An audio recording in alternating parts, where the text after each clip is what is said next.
Yes, as you well know, this is the January transfer window and Arsenal fans have been begging Wenger to sign players all this while. And if he won't do it, we are going to do it for him. As you would see, this show has a new signing and you're going to be seeing a whole lot more of our star player as the show progresses. With this, we welcome you to Arsenal Fans Corner.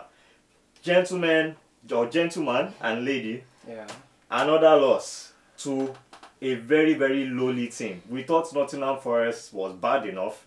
Now we fell again to another lowly team. What is going on? I don't even know how it feels anymore to win a match. I can't remember. It's been like eternity since we won. We haven't won any match this year. In fact, the one we didn't win them convincingly. Yeah, so I don't think we've even won any match in 2018. No. Draw against Chelsea. Really? 2-1 against Bournemouth. It's something else. For me, I think it's an all-time low. Arsenal has never lost in the EPL against Bournemouth. Wenger has just broken another record. I don't know. Guardiola just saved his face by losing to Liverpool. Maybe would have lost the 49 unbeaten too. What is left for Wenger now? We've been losing matches here and there. And it's not as if we are losing or we are playing well. We are playing bad. We are playing very poor. I think we scored a goal and it was so obvious that they were going to equalize.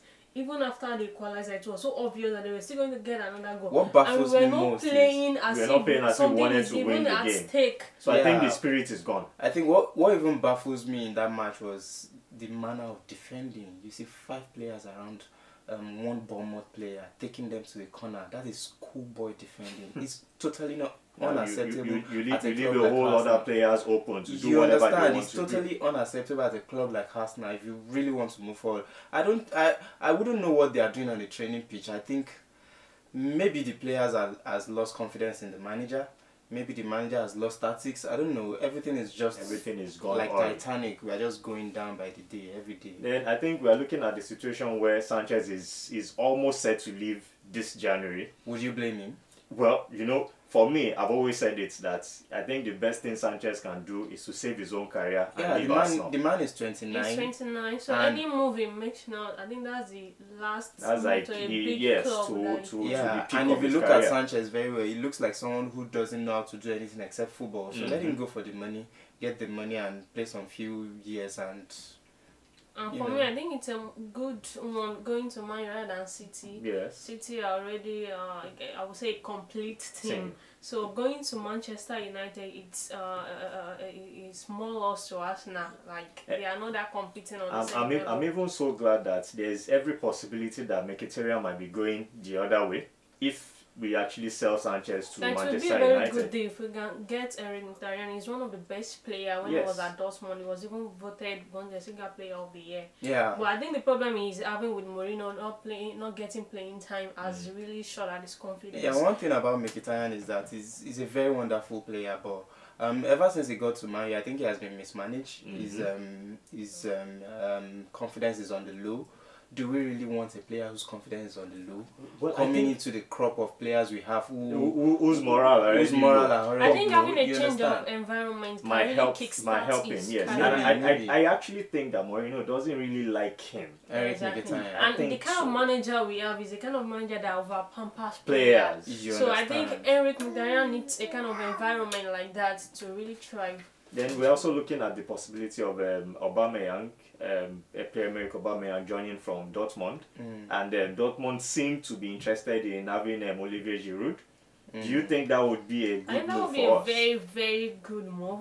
We all know Aubameyang to be a very prolific striker. We've been missing that since the early days. Yeah. So it's going to be an excellent one if we can get that over the line. We actually thought that Lacazette was coming to solve that problem for us. He has not been able to. He has been doing well, not as well as we thought he would.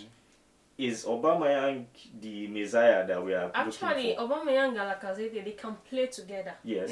And for me, I even think Aubameyang coming to Arsenal might even help Lacazette to regain his form. So, and they're going to play off each other, and it's going to be a good one thing I say about Lacazette is that I don't think Lacazette is a bad player. For me, he's a quality player, one of the best strikers in the world. But you, as a Wenger side, sign a player for £50 million and you are playing average players around him. How do you expect him to bang in the goals? And if you look at it, his deep in form coincided with Aaron Ramsey's injury. The late runs that Ramsey makes into the 18 creates that extra yard of space for him to, bang in those goals. Hopefully, Aubameyang working with Alexander Lacazette. Let's just hope. And I think it's just behind them. Yeah. We are looking at a situation where Arsenal is coming to an almost all-time low. As Wenger lost the dressing room, is it time for him to go? In my own opinion, I think Wenger's time has been up for like 6 seasons now. We've been managing and patching him all along, you understand? At a very top and ambitious club, you won't have a manager churning out those kind of results over and over again, still being in position, in charge, you understand? He has lost tactics, he has lost idea, and in my own opinion, I think he has lost faith of some of his players. And we are declining at an alarming rate. And it's Very only alarming. going to get worse until something is done real fast. And we are talking about losing against Nottingham, losing against Bournemouth. And if we are not careful, we'll be playing at the same level as those teams. Because it's so obvious to everyone that this man needs to go. Only Arsene Wenger believes he has something to offer. And even in his last press, I was saying he can't walk away, that he had to honor his contract. So now I think let's look at which other players should leave with us with Arsene Wenger. So many of them, we have so many deadwood in that team, and that's one problem. If there is so much average players in a team, there's no way they are going to perform. So you have players like Theo Walcott, Welbeck. I've never seen a player as Danny Welbeck. He can't control, he can't pass, he can't score, he only scores. And you call yourself a striker, you only score accidental goals. So many of them, even Iwobi is not performing at the rate we expect him to. He's not growing. Even Bellerin, so many of them.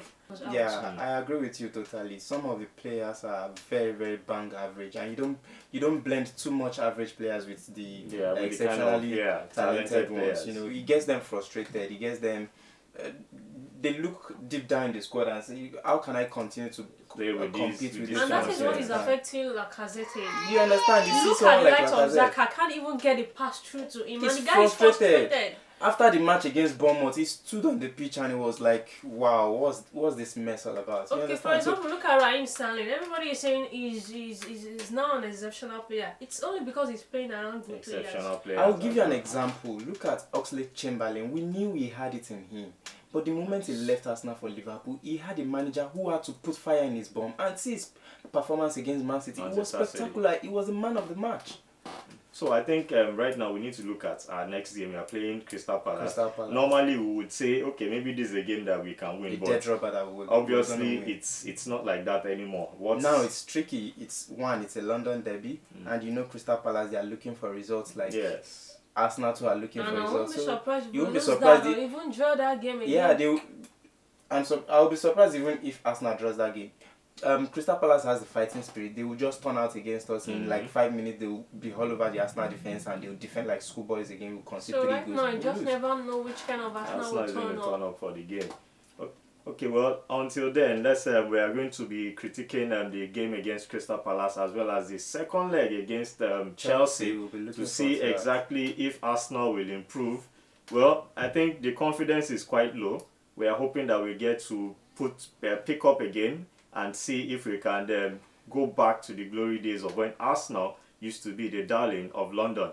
Until then, we'll catch you next time.